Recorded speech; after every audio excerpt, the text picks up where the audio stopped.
Nos ancêtres les Gaulois, Astérix et Obélix, recentrons-nous un peu. Avant que la France ne s'appelle la France, elle ne s'appelait pas. Enfin si, elle eut différents noms. Les Celtes nomment ce territoire Galatie ou Galas, les Romains préfèrent le nom de Gaule, quant aux Francs ils le considèrent comme leur royaume.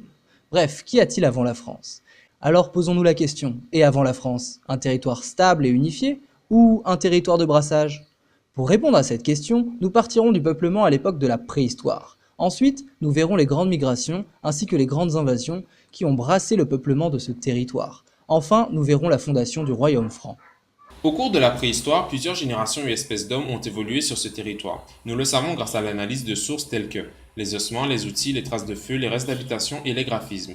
Partons du plus ancien hominidé découvert en Europe de l'Est, l'homme de Totavel, une sous-espèce d'Homo erectus retrouvée dans la grotte de Cône de Lagaro. Vers 120 000 ans, Homo neanderthalis s'est propagé à travers l'Europe et le Moyen-Orient. Vers moins 35 000 ans avant Jésus-Christ, Homo sapiens commence sa progression à partir de l'Europe de l'Est, la présence des Néandertals recule en Europe. En 10 000 ans, il va progressivement lâcher du terrain pour finalement disparaître et laisser Sapiens, l'homme actuel, maître des lieux.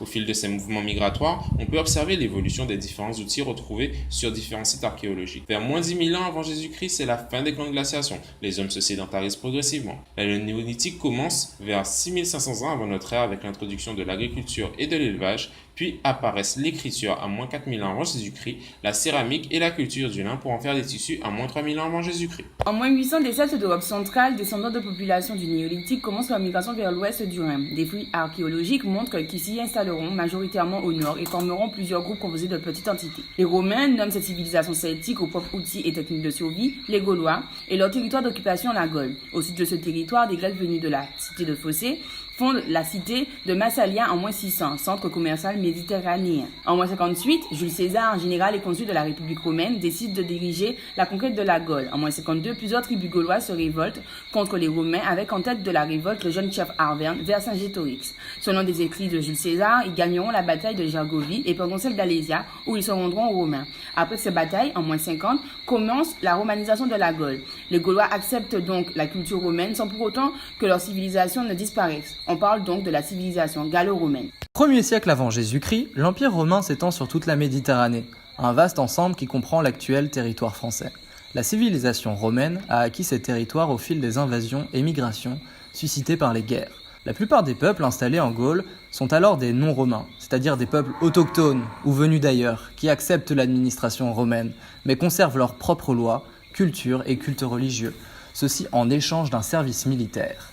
On dit qu'ils ont un statut de fédérés. À la fin du IIIe siècle, les invasions des peuples voisins sont si nombreuses que l'Empire romain est divisé en deux, l'Empire romain d'Orient et l'Empire romain d'Occident. La chute de Rome commence à se faire ressentir. Au cours du Ve siècle, la situation de ce territoire va encore beaucoup évoluer, notamment à cause des nombreux raids menés par de nouveaux envahisseurs tels les Huns d'Attila provenant d'Asie, les Vandales, les Burgondes ou encore les Suèves. Ces envahisseurs, considérés par l'Empire romain comme des barbares, vont alors progressivement s'installer en Gaule, faisant reculer davantage l'autorité romaine et fondant leur propre royaume. Parmi ces envahisseurs, ce sont les Francaliens qui s'installent sur le territoire de l'ex-Gaule, profitant de l'affaiblissement de l'Empire romain.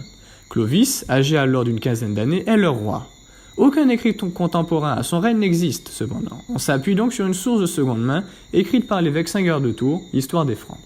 À l'âge de 20 ans, Clovis décide de s'attaquer aux Romains restants sur le territoire, et cumule des victoires avec ses troupes jusqu'à instaurer la suprématie de son peuple. Le royaume des Francs gagne en puissance.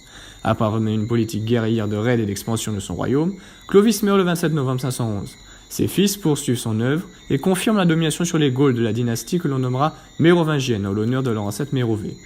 Cependant, au fil des générations, les maires du palais, et notamment Pépin le Bref, usurpent progressivement le trône au dernier mérovingien, appelé les rois fainéants.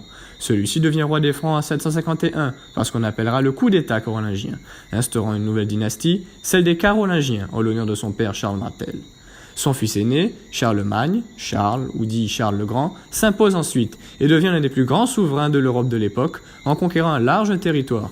Il bâtit un véritable empire qui marquera toute la période du Haut Moyen-Âge. Ainsi, à travers les nombreuses évolutions du peuplement de l'actuel territoire de France, on peut affirmer que cet espace fut un territoire de brassage avec des mouvements migratoires nombreux et divers. La France résulte donc d'un métissage de différentes civilisations et non d'un ancêtre commun.